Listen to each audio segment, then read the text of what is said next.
Hey, I want to welcome Kennesaw Happenings. We're here in Overture, which is located near the Academy Sports behind the QT and the Popeyes. So in the studio, we have somebody we have actually been looking for, not him personally, but what he does. So I want you to really pay attention to this one because you're talking transition time and there's a lot of things that you can benefit from. So Bob, tell our viewers who you are, what you do, and who you serve.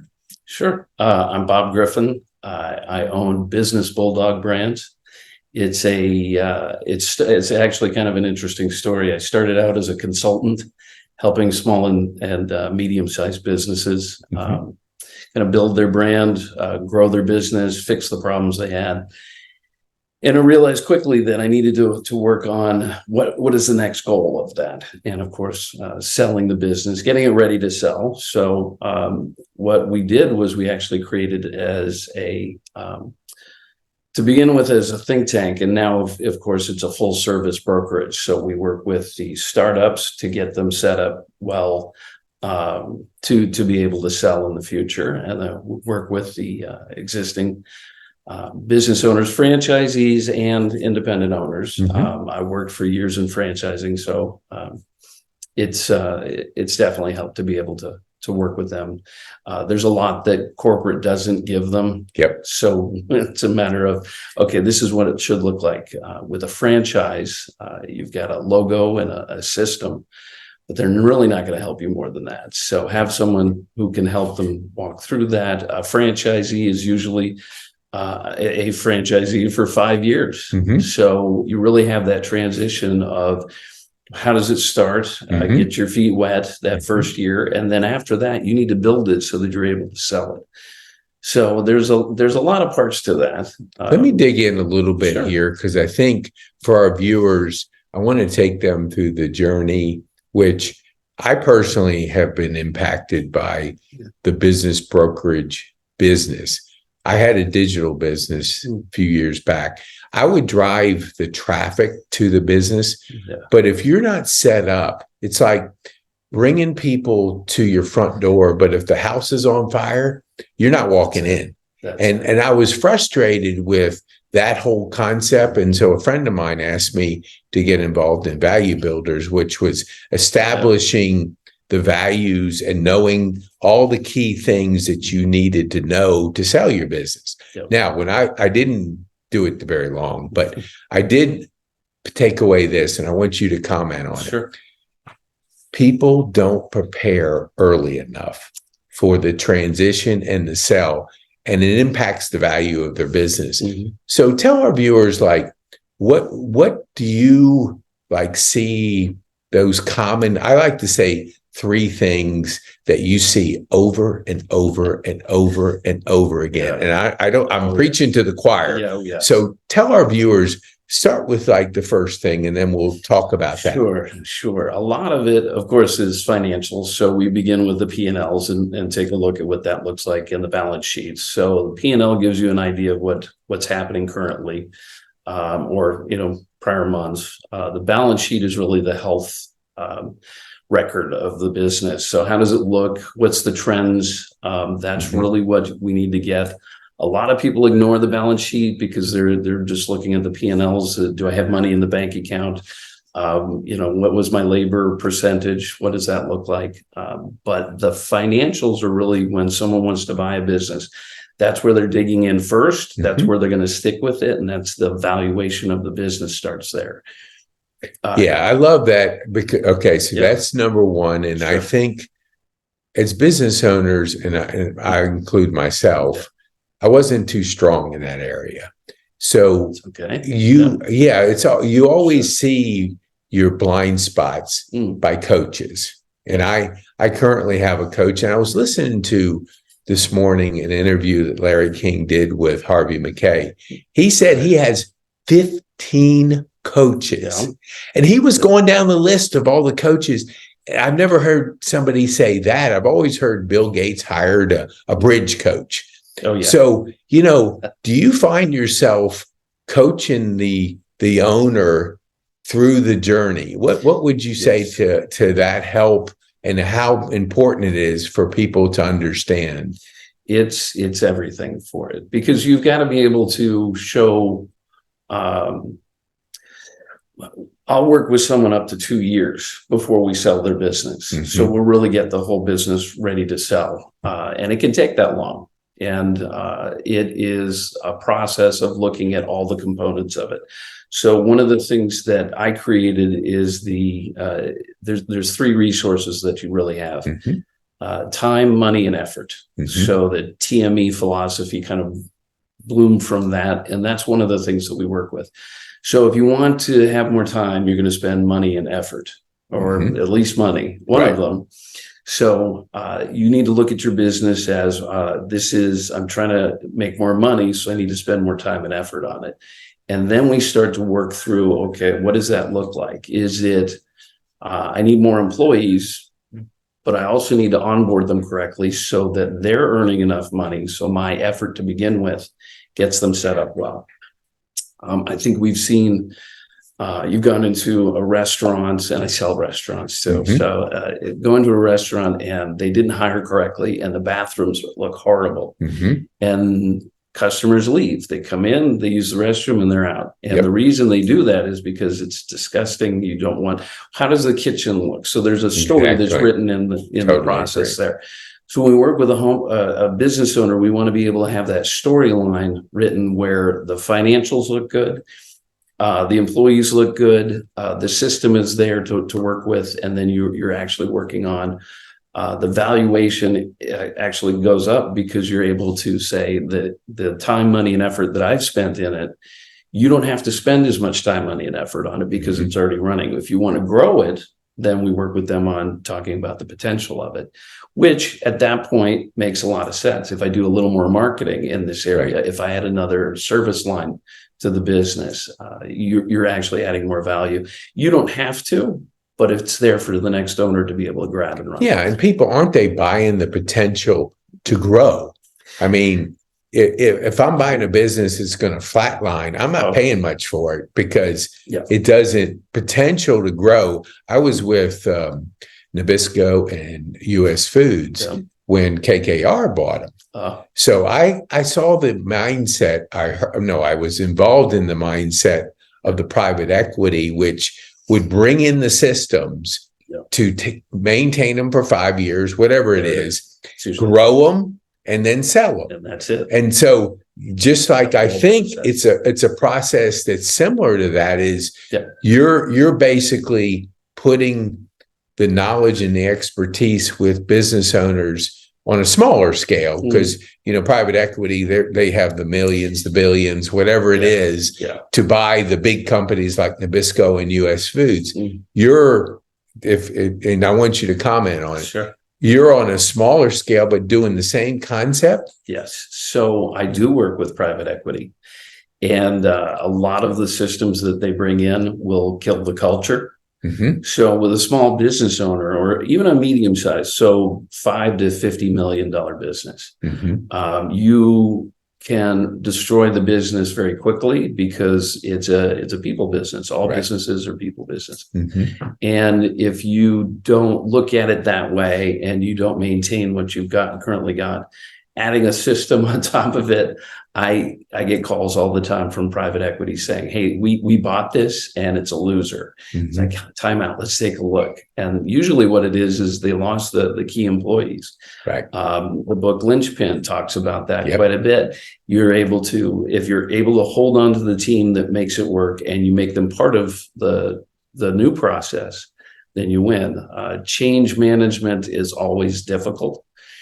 And that's one of the things that we work with, so that there's a transition. We don't just sell and run away. Right. So we do actually work with the new owner to make sure that there's a process there. So like I talked about onboarding a new employee, you're onboarding a new owner, and then that transition there. So your employees don't freak out. They don't, I sold and I'm gone.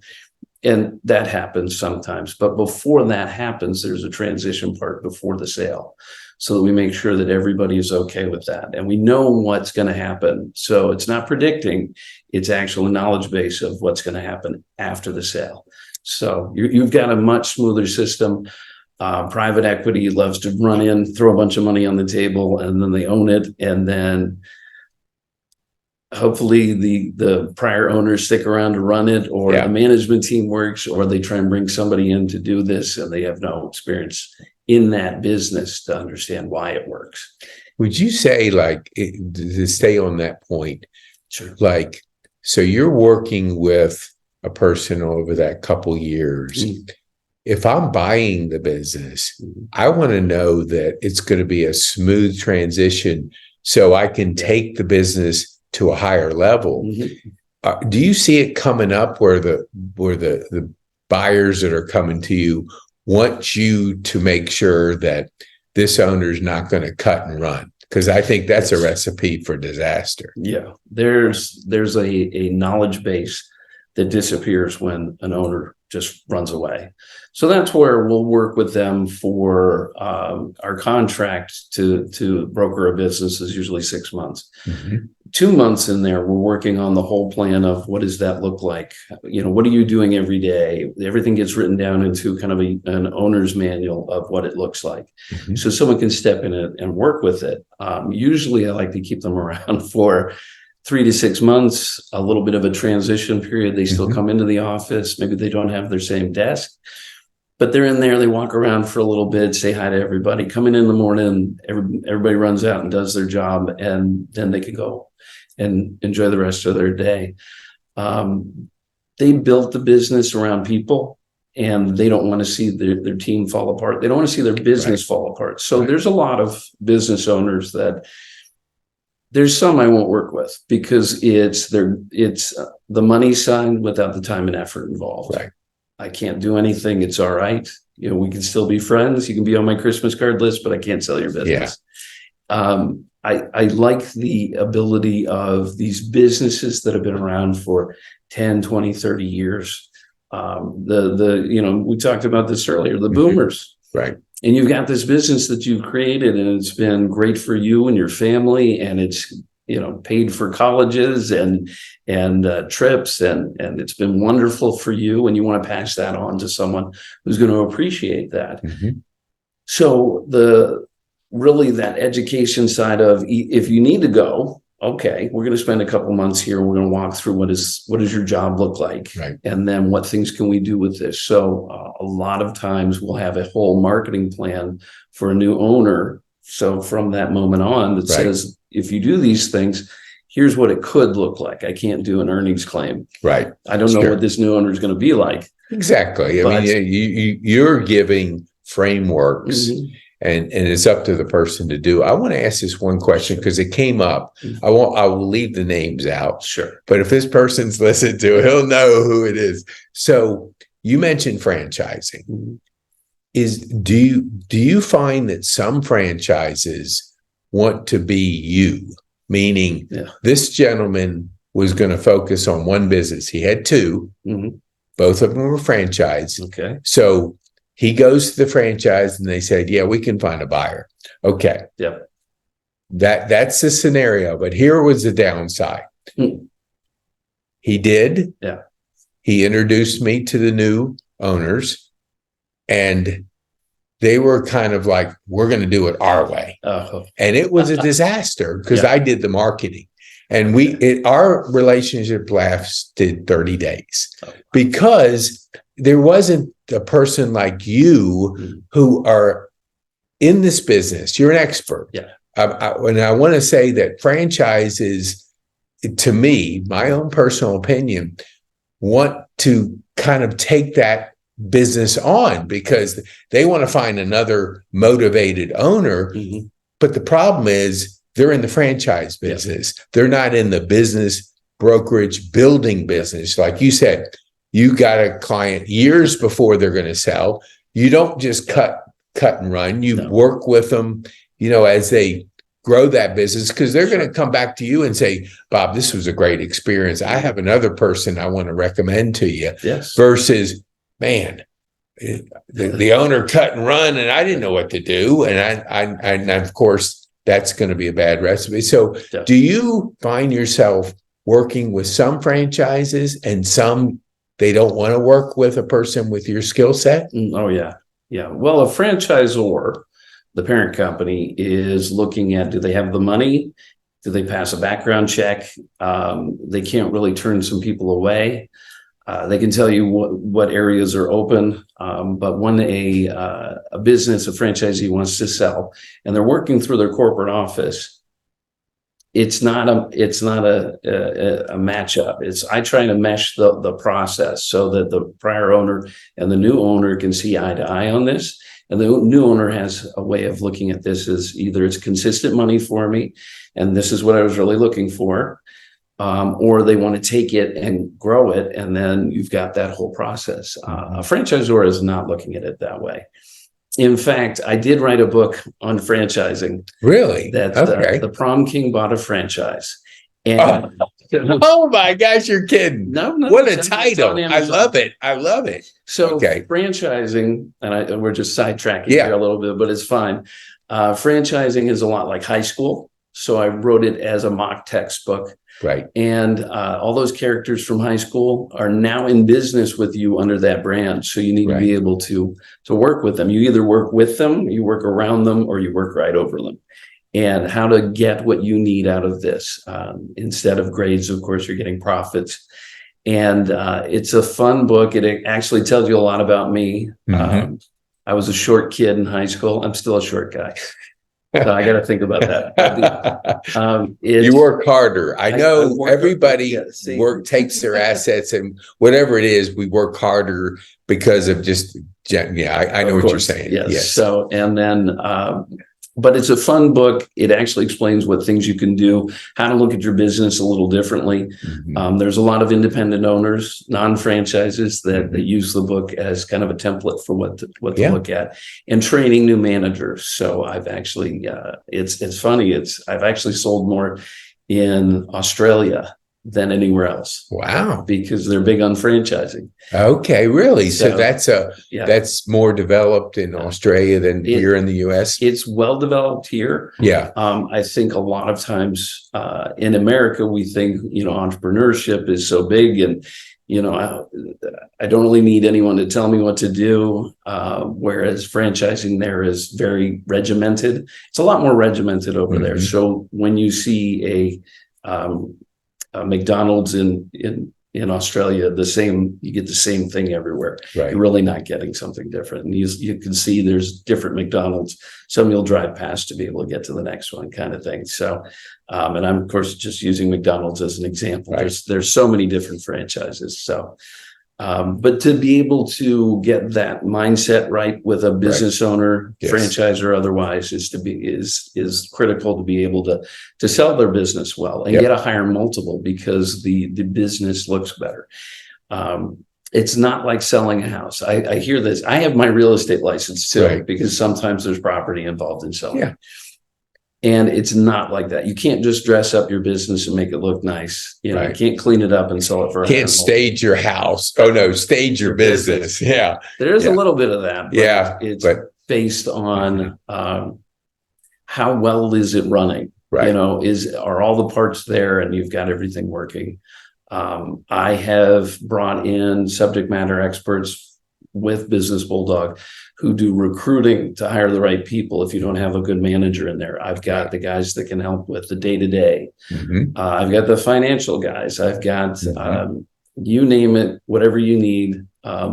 We bring those people in so that you're able to work with them one-on-one to understand your business better. And then it sells for a higher multiple because it works right. And, I've had numerous guests and we talk about the silo effect that there's no such thing as a self-made millionaire, billionaire, whatever you want to say. It's always collaboration and it's always working as a team. Yes. So would it be fair to say, and this may be a loaded question, but I just want our viewers to kind of understand the concept because I have a little bit of understanding, but obviously just a little bit. Are they bringing you to the table because of your team of experts that are coming alongside you to get all these different pieces in line to get the highest multiples or valuation? Would that be a fair assumption? Yeah, we're brought in sometimes very early on to make to get the business right, to be able, because the end result is, private equity is to sell in 5 years. So we're brought in very early to make that happen. And it is a team effort. I don't, I'm not a CPA, but I've got a team that can do that for me. Recruiting is very specific, and it's a conversation you have to have every day to weed through all the people that don't fit. Right. And so we've got a recruiting arm so that we can do that too. It is a team event. It's definitely that. And just a broker is going to sell your business for what it looks like today. And when they're going, it's over. They may call you and say, "Hey, if you get anybody else, that wants to sell a business, I would rather work with you and befriend you and let you know we're on the same side of this." The buyer should be on your team too, so that everyone sees everything for what it is. So they know what they're buying, what you're selling. The multiple in there of EBITDA. I don't know if your listeners, so earnings before interest, taxes, depreciation, and amortization. So what does that look like? So and there's averages. Most businesses now are selling for 3 to 4 times EBITDA. If you have an EBITDA that's over $1 million, it can go higher. It could go 5, 6, 7 times EBITDA. Without someone who knows your business and knows what they're going for and does that, the legwork to begin with, you might leave considerable amount of money on the table. And to have someone who can actually walk you through, and that team to take you through that, so that everybody's working on your side. It's critical. And I want to just give a shout out. There's a gentleman, Farrell Middleton. He was on our show early on. He was a builder for 30 years. So he developed teams, meaning the contractors, all the people that come into building. He's now business coaching. So he developed that skill, because as a builder, you're not working for a corporation that provides all this. You have to do it on your own. So you have to know how to build teams, to your point about surrounding yourself with those experts that you have done. So if somebody's buying a business, I think they have to ask themselves, what is your team providing that would allow me to get the highest multiple I possibly can? Which I if you don't know it, you just you don't know what you don't know. The reason I say that is we do a podcast with Farrell because of his skill set of building. And I would love for you to come on his podcast, because the team thing is so important. And he's talking to business owners. And as we talked before we got on, the importance of that expert coach that can look at those blind spots. I have a coach.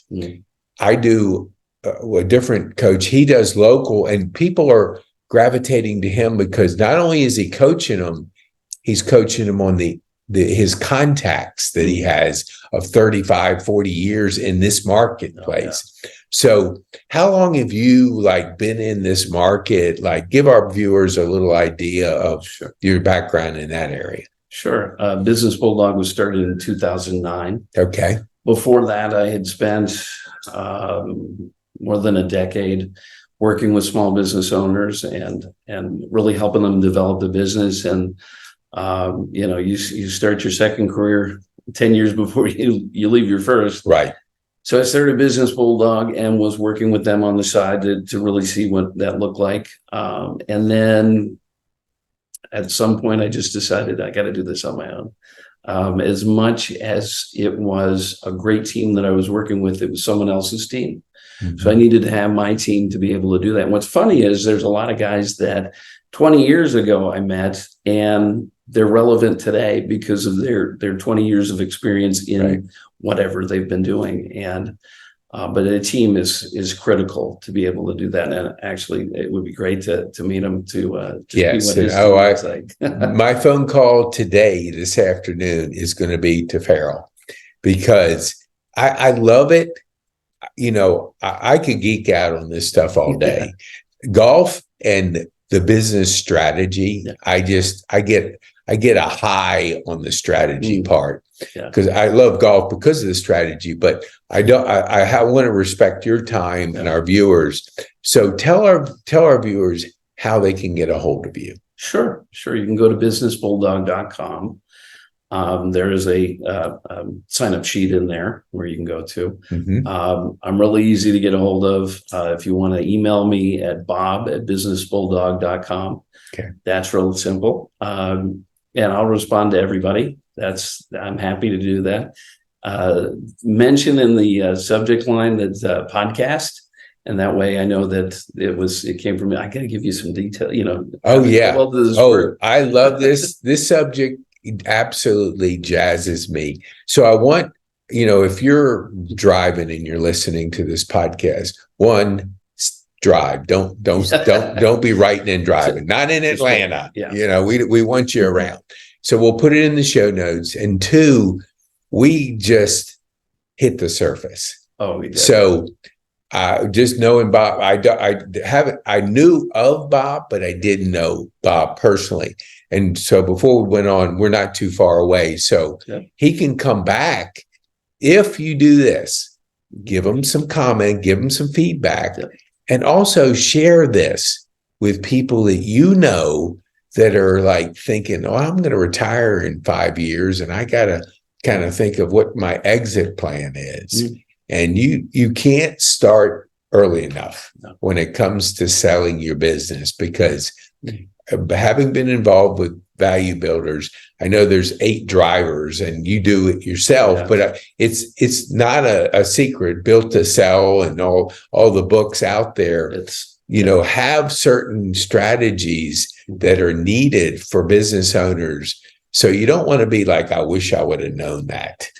That's not a question that you should be asking yourself after you go through the process. But if I had started earlier, I could have really made a different impact on those buyers. So I want you to leave our viewers with one insight so if they're listening to, what would you want them to take home from this podcast? There's more to selling your business than just, here's my price, find a buyer. There's got to be a whole process there to make sure that you find the right buyer, it is the correct price, and that the transition of you leaving and this person coming in is easy. It should feel easy, and you should enjoy that as much as you do building your business, because it's the second part of building your business is getting it ready to sell. Right. So I think that's the part that we do well at Business Bulldog. Happy to do that with any of your listeners. Sure. Well, I tell you, I'm going to lean on Bob after this podcast to come back and dive a little bit deeper, because we just covered the surface. And I think you got to know what you can't be, I don't know what I don't know. You have to be asking the questions, checking out, and really doing your due diligence to be able to get the most you can. Because there's a lot of businesses, and we'll get into it later, that are transitioning from the baby boomers to the next generation. And if you're not preparing yourself, you're not going to be able to have retirement in the Caribbean and be there for a long time. Okay. Well, thank you, Bob. I appreciate you. Thank you being on the podcast, and definitely give them some comment, give them some feedback so we can answer that maybe at his next podcast. Sounds good. Thank you.